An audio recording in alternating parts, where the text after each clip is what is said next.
Hello there everyone, welcome back to another video about the One Piece card game. Today I'm going to be talking about the pre-release, how you can get ready for that as someone who has won multiple pre-releases in the past, so you can hopefully trust my advice. Before I get started, on my Patreon, I have just put up my OP04 tier list. You should check it out in the description below. Guides for the best decks in the format, or decks to keep an eye on, or maybe like more rogue contenders that aren't seeing as much play, will soon follow on my Patreon, so please do check that out. It's like a $5 a month. I think it's a very reasonable fee for what you're getting. Let's go ahead and get started. Actually, before we do, if you want a sample of the Patreon stuff, you can find that on the channel. I've also just chucked up pretty much all the OP03 stuff onto there just now, so around the time you're seeing this. So check that out. Otherwise, you can check out the OP02 and OP01 stuff. Anyway, okay, let's go ahead and jump into it. So, as usual, I have forgotten to set up the old the old window capture. So let's go ahead and pretend that I'm not incompetent. Wham bam, there we go. So there are a lot of options in terms of what you have like available to you, and I think the biggest thing to emphasize is that with these pre-releases, you just want value, right? That's your main concern. You want value.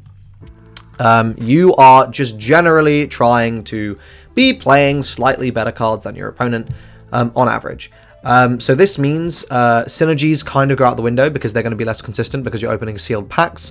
This means that cards that might typically not be as good do end up being quite good by nature of the fact that they are, high statted, or they are just fine. They're just solid, right? So there are some age-old rules we can apply for this. If it is a vanilla that is at least 3 cost, it's probably worth going in the deck. If it is a 2k counter, it is going in the deck. If it is a blocker, it is going in the deck. These are like 3 essentials. You just always throw them in, and then you can kind of go from there. And make some other considerations. So if we go over here to this tab, this is all of the commons and uncommons in the set. Now again, remember, there are no color restrictions, so we can just play good cards. So this means things like Usopp, for example, normally not that good, but an on-KO to just pop a 5k power or less on an uncommon with a 1k counter on a 4/5. This is very, very good in the context of a pre-release. So I think this is an absolutely amazing card. As we continue to look through, something like this. I know it does read blocker potentially, but the odds of you actually getting that blocker off are so low that I would not waste your time on this. Here's an example of a vanilla I would not waste my time with, unless you are playing Zoro Leader, in which case it might be worth playing. I think it's good to bring all the sort of leader options with you, just so you can choose, depending on what your pulls end up being. But by and large, you know, we sort of have the big 3 of pre-release leaders, and they're not really going to change. Next, if we continue to look through, I think here is our first top-end piece that is really quite good at low rarity. It's an 8/9, it doesn't have counter, but it has banish. So this is incredibly threatening, especially if you just focus on removing your opponent's board throughout the early game, denying them cards, and then suddenly you're smashing in with, like, banish in a game where, you know, the life totals are lower. This can really screw people up. I think this is a very, very powerful card. It's going to be almost impossible for them to remove as well. So yeah, this is super, super strong. In terms of the events here, this is a little bit above rate, right? Like, this is a little above rate. But your leader has to be active, and I just don't think you're ever going to do that. So yeah, this is not really worth playing. And then we got Enchanting Vertigo Dance, which is pretty much useless because you're never going to have that sort of that effect met. Viola here, this is a 2k counter, so you are, and it's a common 2k counter, so you want to play every copy of this that you get. Absolutely. Kuro here is a vanilla 6/8. Absolutely, you're going to want to play that one. Daddy Masterson, this is absolutely something you want to be playing because it is a 4/5. Yeah, it doesn't have counter, but it untaps in a format where there's not really that much removal. So yeah, this is going to be really, really, really powerful. We have another 2k counter here in the form of Baby 5. You never want to actually play this card. It's an uncommon, you're just playing it for the 2k counter. And actually, I think there wasn't a single 2... Oh yeah, so I forgot Koza. An uncommon 2k counter here you definitely want to be playing. Every copy of Koza that you get, as well as the Super Spot build Duck Troops. So these are both 2k counters you want to be playing. Sorry, moving back down to green here, we have a couple of potential candidates here in 4/5s. You're never really going to get this ability off, but these are both 4/5s, reasonable stats. This one, again, very unlikely. You're going to have to actively try to make it go off, so probably not going to be worth investing the time in, but it is potentially worth playing because of the stats. This is a searcher you're not going to waste your time with. Now, some of these events might be worth playing, but, it's restricted to Don Quixote Pirates, so you kind of are forced to play the new Doffy, which doesn't seem that great. Birdcage, this is potentially worth it, but you do have to, leave a lot of your Don on tap, so it's a little bit iffy, but this one might be worth playing. Moving into blue, Apis is a 2k counter, so you definitely want to be considering this one. Then we've got another 2k counter in the form of Sasaki, so you definitely want to be playing this as well if you get it. But by and large, blue is very disappointing. Rocky is a 5/7 vanilla, so here is one you actually would want to play, but honestly, the vast majority of these cards are not worth playing. You could play Queen, but you're almost never going to get that top 7 search off, because you then got to start playing bad cards like Ice Oni, which, I mean, is bad enough already, so forget in a sealed environment.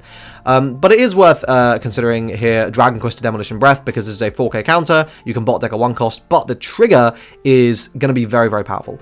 So this might be worth playing if you get it, just as a defensive tool. Moving on to purple, once again, largely disappointing, but we do have Banana Gator here as a 5/7, which you probably want to be playing. We have a decent set of cards here that you might want to be playing in Mr. 4 Babe, because this is a 5/6 with a 1k counter where you can make it a 7k blocker. Dom -1 is actually not that bad, especially late game, so this one you probably do want to be playing as one of your 5 cost slots. And we got 3/4 Galdino. This one, it's a little bit more iffy. I don't really know if you'd want to be wasting your time with this, but if you're really struggling, it's an option. And then you want to be playing as many copies of this as you get, because it is a 2k counter. Moving on to, actually, and this one as well, Weaknesses and Unforgivable Sins. So this is a Dom -1 to buff your leader by 1k for the turn. This one might be worth playing if you get it. It's also a trigger to ramp you, so I think this probably is worth the space. Okay, black probably has some of the best cards that you can just immediately throw in, because it's got a lot of vanillas, and it's got a lot of blockers, and it's got a lot of 2k counters. So here we got a blocker, so this one is staple 4 of if you get it. Here we have a 6/8, you want to be throwing this in if you get it. We got a 2k counter in Gyatz, which you definitely want to be playing if you get it. We got a 5/7 in Trafalgar Law here, so that's another vanilla you want to be playing. And we got a 6/7 in Hadruden, which is another easy inclusion. So a huge number of very, very viable cards here. On top of that, you also have Barrier, which if going to be a little difficult in the context of sealed, but potentially having a 4k for 1 is obviously incredibly above rate. And the trigger is also quite good as well to draw 2 and trash 1. Finally, onto yellow, and there are some decent options here, but not that many. The first one is this 6/8 in Perispero. This one is definitely going to be worth your time, but the vast majority of these, Pound is also okay. This is a blocker. It is a little bit of expensive blocker, but it's a blocker, and we got a 5/7 in Randolph. So we got some nice vanillas here across the board. And then we also do have some events here. We got Diablo Jambe Juice Shot. This is a +6, and then you can KO. So this one is also potentially worth playing. And then we got Gumbadoki. But this one, it's like a combo thing, so you're probably not going to get it. But yeah, so as you can see, there are bits and pieces from across the color spectrum that are going to help you win. So this is going to consist, this is going to be like what a majority of your deck is. Again, always consider cards like this as a 5/6. Yeah, you're probably never actually going to get this effect off, but it is a 5/6 with a 1k counter, so it's always worth considering. Here we got a 3/4. Again, this is unlikely to ever matter as an effect, but it is a 3/4. It might be worth playing just for curve. So always, consider those things like Tom. Like, yeah, you're never going to get the effect off, but again, it's a 3/4, so it might be worth playing. Okay, let's look at the higher rarity cards now. So these are rare and above, and there are a lot of very powerful cards here. So if you got Chaka, you want to be throwing Chaka in immediately. This is a 3/5. It's got good stats. Pell, this is a 5/6. It's going to be doing bits in this format with anything with 4k or less, KOing like chump blockers and stuff. Anything your opponent has chosen, like rush cards or whatever, like this is going to do bits against. Zoro, this is amazing. This is a 5/6, which is going to let you combo and like remove things potentially. Super, super powerful card in the context of sealed. And of course, turning one of your cards without counter into like a 2k essentially, or a 1k is obviously very, very good. Sugar, honestly, like, this is kind of bad in this format. If you get this SR, you're probably quite sad. I don't even know if it's worth playing. That's how bad it is. Obviously, it does have a powerful on play, so it's probably worth playing just for that, but it's a little spooky because it's going to do absolutely nothing for you outside of that. Senior Pink, though, yeah, this one, it's a 3/5, so you're probably going to play it. Diamante, if every Diamante you get, you are putting in. This card is going to be running shit in this format. Like, yeah, being able to untap is amazing. Obviously, you are restricted to leaving 2 done untapped to be able to untap it, but, you know, it's something. And again, with Treble, this can be worth playing. Like, it's a very powerful on play, even on a card without any counter. And obviously, if you get 10-drop Doffy, this can just win you the game immediately. So, yeah, you would want to play it. Also, we have Spiderweb, which is being able to reactivate blockers and things is obviously very, very good, and a powerful trigger, so you want to be playing all those that you get. If you get this Kaido, you are playing this Kaido, it is going to be unbelievably powerful. Ulti, this can be good, but I would be fairly hesitant. This might be worth it, but unlikely. Honestly, I think you would play this king. It replaces itself. It's got high stats, so you probably do want to play it. This is probably... I mean, you probably play it, because being able to just remove anything for 6 is going to be powerful. Like, all your opponent's top end, it's going to be very, very hard to deal with, but it is going to feel a little bit bad sometimes. Oddly enough, though, this Crocodile, kind of bad, because you have to be playing Baroque Works, and you're probably not going to be doing that, but, you know, it's an option. If you do choose to go down that way. All Sunday, on the other hand, absolutely, if you get this, you're going to play it. It's a ramp card, it's a 5/5, it's decent. Also, Mr. 5 here, this is a 7/8, with potential to actually be able to get use out of that Dom minus in the sealed format, so that is going to be pretty decent. Cavendish is a 5/6, and Kyros is a 3/5. These are good stats that you are probably going to want to be playing. Unlikely to ever actually get that Kyros effect off, though, but this Cavendish one you might get some value out of. Sabo, every copy of this you get, you're absolutely laughing all the way to the bank. Bartolomeo, this is, again, an absolute staple blocker and 2k counter. Every copy of Bartolomeo you get, you're going to be laughing, and of course every copy of Luffy you get, you're going to be laughing, because this card is going to be insane. Also, this is going to be amazing because it is a hard removal tool, which there are not going to be many of, so pretty much black, like any black card you get, you should be pretty happy. Olin, this is just big. Beige, if you get this card, you're going to be, that is absolutely going in. It's a 2k counter, it's a ridiculously powerful trigger, super, super good. If you get Sanji as well, this is an amazing trigger, you're definitely going to want to be playing. Kinemon, this is a 6/6, which you can just get some additional aggro with, so this can be worth it, but I'm a little hesitant to really recommend it. Here we got a 2k counter in Armand, whatever, which you'll probably play if you get it because it's 2k. Yamato, this is going to be very, very powerful in the context of sealed, because you are just going to be able to heal up, and any healing is going to be crazy, so this card is going to do bits in this format. I think if you get it, you want to be using it. And this might be good as well, being able to just, you know, stack one of your opponent's cards, like, can really set your opponent back, so this might be worth playing.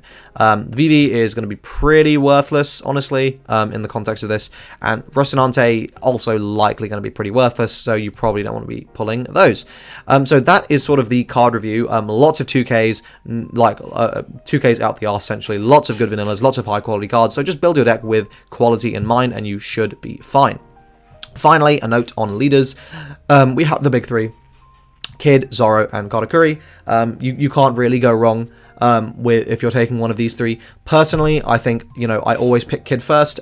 Fundamentally, if you are, you know, if you have no board, it doesn't matter because you can just go 12-12, turn off, turn, and that will just win you games.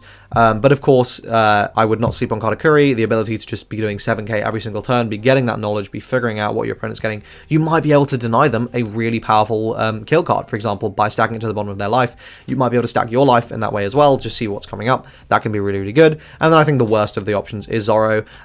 Yes, obviously it is very high value. It is going to let you trade board. It is going to let you have huge amounts of aggression.